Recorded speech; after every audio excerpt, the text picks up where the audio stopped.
Ja sam Zvijezdan Ružić, ovo je moj projekt Pianotron, zbroj melotrona i klavira u jednom, zapisanih na novom albumu kojeg ćete uskoro moći čuti imena Delightful F.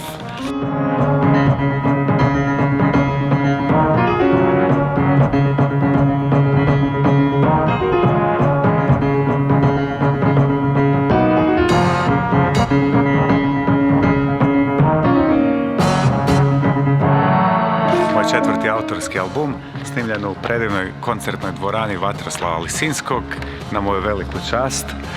Imali smo 2 predivna dana u dvorani, super klavir, super produkciju Filipa Vidovića.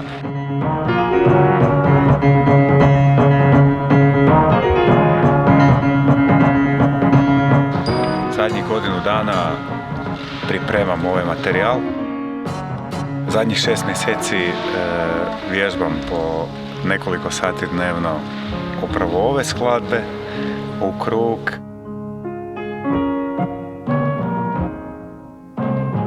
Iako se to ne vidi jer sam umoran, ali sam stvarno sretan i da, to je to.